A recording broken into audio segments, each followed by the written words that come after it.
Hey guys, in today's video, I'm gonna give you my best 10 lenses for your micro four third cameras on a budget in 2021.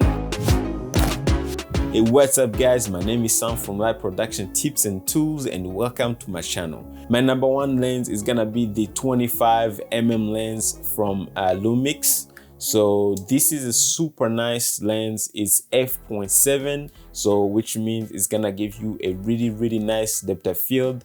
And this lens will cost you, depending on how you buy it. If you buy it used, it may cost you under $100 or around $100. Okay, this is a super nice lens. It's a 50mm equivalent of full frame. It's a modern lens, so it's gonna give you sharp images. I would say if you're buying any micro four third camera, this is your lens. Okay, it's super good in low light because its maximum aperture is 1.7. So this is my number one lens, and this is the lens that I recommend the most. My lens number two is this tiny lens. It's a 14mm lens, okay, from Lumix as well. So this is a native lens, and it has a maximum aperture of 2.5, which is a super good for wide angles. Okay, if you are into vlogging, this is gonna be perfect. It's gonna give you a nice depth of field and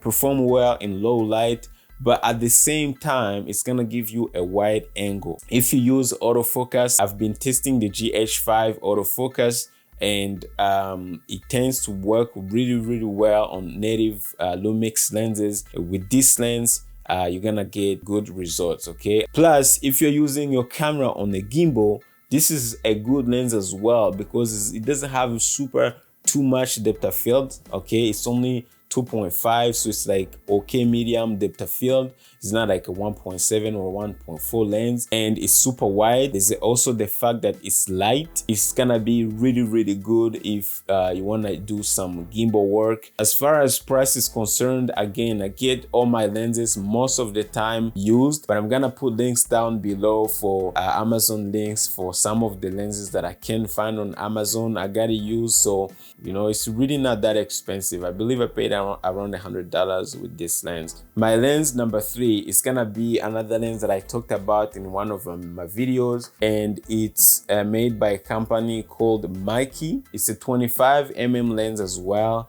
and with the maximum aperture of 1.8. Super good in low light, super cheap. It costs you around $80, so it's under $100, and it's 100% manual, so no autofocus or that kind of stuff, and it's gonna give you good looking videos with the nice depth of field. Which brings me to my next number four lens, same company, made by Meike. This one is a 35mm lens. So 35, that's the 70 equivalent of full frame, and it has a maximum aperture of 1.4, which is even better if you need a super lightweight manual lens for low light situations. It's gonna do well in low light, and it's gonna give you a super nice depth of field. It's super sharp, and the focus ring and aperture ring, they're very smooth. It's like the one that I just showed you. The only difference, this one is it has a maximum aperture of 1.4,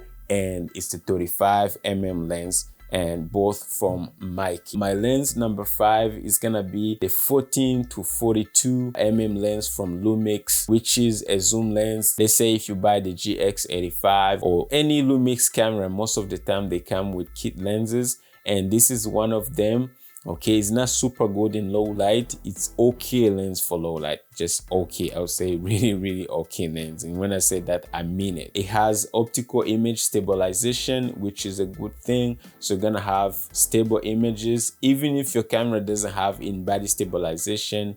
The fact that you're shooting in 14 to 42mm range, you're really gonna get a good stable image with this lens. Okay, and my lens number six, this is a lens that I don't recommend that much, but I will still recommend it for controlled environment and for the price. This is a 45 to 150 Lumix lens as well. So the lens has a maximum aperture of full, so it's not gonna be super good in low light, forget about it.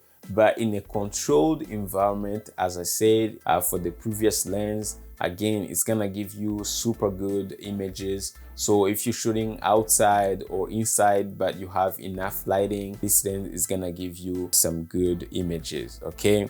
But it's not really a lens I recommend like 100%. So when you buy it, please don't spend a lot of money on it unless you get it in a kit or you get it used for like, you know, under $100. I wouldn't pay more than $100 on this lens, honestly. If you get it cheap or you get it in a kit, don't throw it away. This lens can still be useful for outside or any controlled environment. Plus, the good thing about it, it has image stabilization, so it's gonna help stabilize your images, okay? I'm gonna go to my lens number 7, which is a little more expensive. This is a Lumix 12 to 60 mm lens. It's a Leica lens. It has a maximum aperture of 2.8, which is not super wow, but it's gonna do good in low light situations. It's gonna give you an okay depth of field. It's not gonna, because it's a wide angle, so it's not made to really give you like wow depth of field, okay? But it does give you sometimes good depth of field. So it has an option to turn on and off the autofocus slash manual focus, okay? And it also has a way to turn on and off the power optical image stabilization. So this lens is gonna give you stable images. The lens is super sharp. So I would say this is like your everyday wide angle kind of thing. It's gonna be a little pricey. Back in the day when I got it, it was around $900. But I believe you can get one used for, you know, like, you know, $600 or $700. Again, I'm gonna put links down below for you.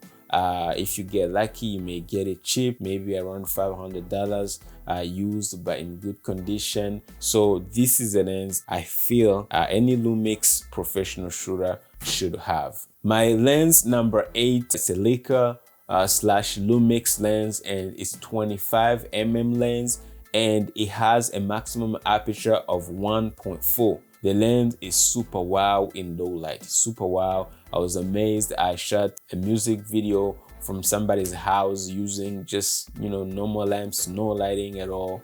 And the lens performed really well. Gives you a nice depth of field even when you're shooting in tight places. It's like a cinema lens to me. I don't know why, it just looks so good. I use it on a GX, on my GX85, and it was really good. And I'm actually shooting this video using that lens, and it's been working well on my GH5 as well. And my lens number 9, it's a vintage lens, which is a Canon FD lens, and obviously it's a manual lens, so you're not gonna get autofocus on that kind of stuff, and you will need to buy an adapter for it. So FD to micro four thirds. It's a 50 mm lens. I've done a video about it actually. I'll put it down in the description for you guys to check it out, okay? It has a maximum aperture of 1.4 as well, and it's super good in low light, super good. Plus it gives you this vintage cinematic look when you use it on the micro four thirds, and I really love it, okay? One bonus tip, I tried to adapt it when I bought it at first, and I used an adapter that had a glass in it. It was the worst idea that I have ever had in my life, okay? The image was so soft, really soft, and I was like, why did I buy this lens? I really wanted to return it until I bought an adapter that did not have any glass in it, and the lens was really performing really well, very sharp. I'm actually gonna be investing a lot in more vintage lenses. So my number 10 lens is gonna be this Rokinon lens as well, which is a 50 mm lens, maximum aperture of 1.4. It's an EF mount, which means can be used on Canon EF cameras. However, I got an adapter for it, which is something that you can get if you are into filmmaking. I'm sure you know what I'm talking about. So I got the Metabones adapter, which is a focal reducer, meaning that it's gonna actually reduce its focal length, instead of being 100 mm, because on micro four third the 50 becomes 100 mm equivalent, it's gonna reduce to something around 60-ish, 65-ish. So that means I get even better performance in low light, and the depth of field is gonna be really amazing on this lens. Okay, it has a cinematic edge on it, so it's not gonna be like super sharp and bright and, you know, vibrant. So it's gotta have like this cinematic flat kind of looking thing, but which is good for, especially for filmmaking. I use it most of the time on my GH5, and it has been like one of my main lenses for shooting videos, weddings, music videos, and all that kind of stuff. Okay, other than that, this concludes my 10 best on a budget micro four third lenses. If you have questions or you need more details about any lens that I talked about, make sure you put it down in the comment. I'll be more than happy to help you out. Other than that, I hope you enjoyed this video. Make sure you subscribe to my channel, because you don't want to miss my next videos, where I'll keep giving you the best tools and tips for your video production and live streaming. Thank you guys for watching. I appreciate you hanging out with me, and I will see you on my next video. Take care.